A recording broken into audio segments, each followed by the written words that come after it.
Hello everyone, this is an Ovevekuve matter. It's really funny, but at the same time it's not funny. Can you just imagine? Akpabio asked the new chief of CJN, Chief Justice of Nigeria, to sanction lawyers who criticize judiciary, discuss cases on TV and social media.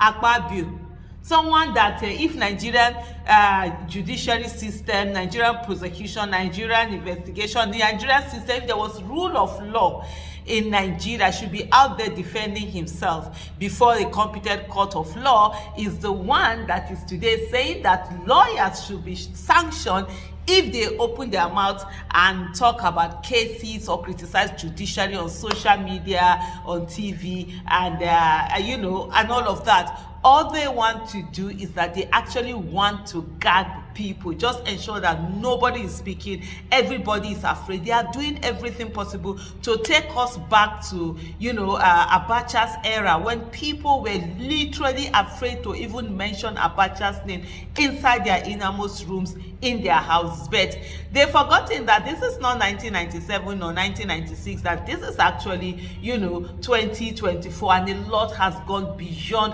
what we used to have before. Yes, they're trying their hard. Yes, there are a lot of people in the economy that can be impoverished, that can be, oppressed, that can be suppressed, that their voices can be taken away. But there are a lot more people that cannot happen to, especially now where you have a lot of people who are able to independently make their money outside of government. They don't even depend on the government system. There are a lot of Nigerians who live in Nigeria who are actually working remote jobs and able to earn their own money without government. There are a lot of people who have access to information without government, not the way that it used to be before. But let me come back to parallel facts, where it says Akpabio asks new CJN to sanction lawyers who criticize judiciary, discuss cases on TVs like social media.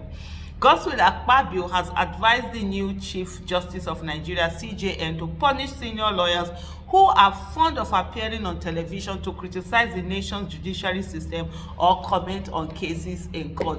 Before I go on to even talk about what this is all about, it's just quickly say that if Akpabio is not someone who absolutely does not even understand the office that he occupies, does not understand what it means to be the Senate President of the Federal Republic of Nigeria, Akpabio seems to think he's Tinubu's boy, and probably maybe Tinubu influenced him getting that position. Of course, the way the Nigerian thing is, for you to get Senate presidency or any position in there, you just have to have the backing of the executive. They seem not to understand that they are independent enough. So Akpabio constantly almost sees himself as Tinubu's boy and does all of that. He doesn't realize that is a whole arm. He's the leader, he's the head of a whole arm of government, the legislative arm, which is one of the most powerful, if not the most powerful, because they're the ones who make laws, if not the most powerful amongst the arms of government.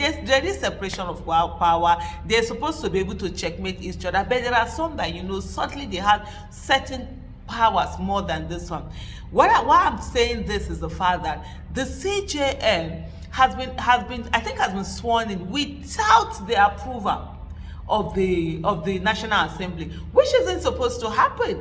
We're supposed to ensure and see that the National Assembly it's first of all supposed to go on and approve this before the executive does anything.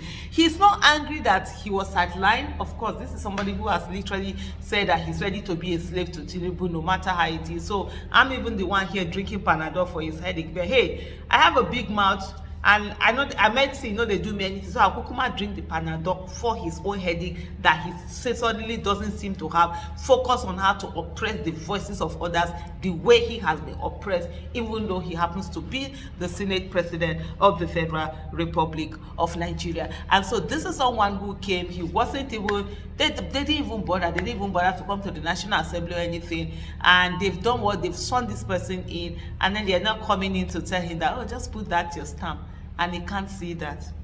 Anyway, back to the article. It says, although the Senate President did not mention names of any senior lawyers, but those who constantly appear on television to discuss judicial issues include human rights lawyers Femi Falana, Inibehe Effiong, Liboros Oshoma, and Frank Tietie. I would say that recently, very senior members of the bar, we all know them, he said, they are fond of being on Politics Today, a program on Channels TV. They were commenting on cases that are before either the Court of Appeal or the Supreme Court, and this wasn't the case in the past. We are saying, under your tenure, will there be a procedure where you bring them to justice? Because they ought not to, because their comments and their analysis tend to influence the final outcome of those cases, and the most instances tend to bring about injustice.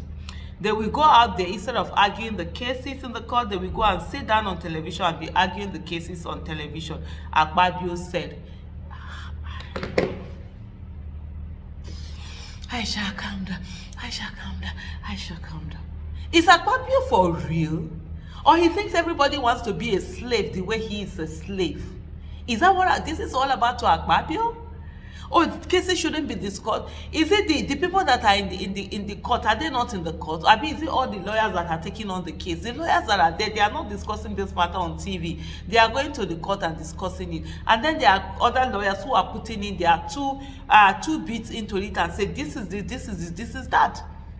Here, the Senate president, okay, he said that we go out there, instead of arguing the case, cases in the court, they will go and sit down on television and be arguing the cases on television. The Senate president stressed that many junior lawyers have started emulating the senior lawyers who are fond of appearing on televisions to discuss the judicial cases. He argued that if the judiciary could punish any of the senior lawyers for the action, it would serve as a deterrent to others and promote the integrity of the judiciary. As for the junior lawyers, the younger ones who are all coming, they are now beginning to think that is the norm. Dear Nigerians, this is supposed to be your Senate president, and this is what concerns this your Senate president. Not the insecurity, not the suffering, not the high cost of life in Nigeria, not the inflation, not the cost of governance, not how to move Nigeria forward, not the out-of-school children, not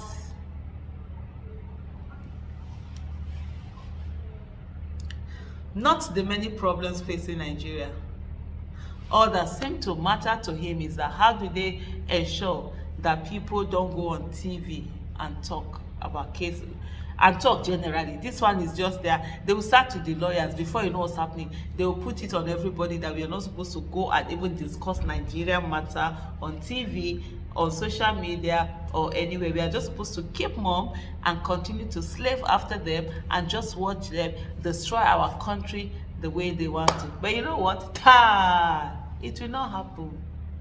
Never. By the grace of God, not on our watch. Thank you so much for watching. Bye.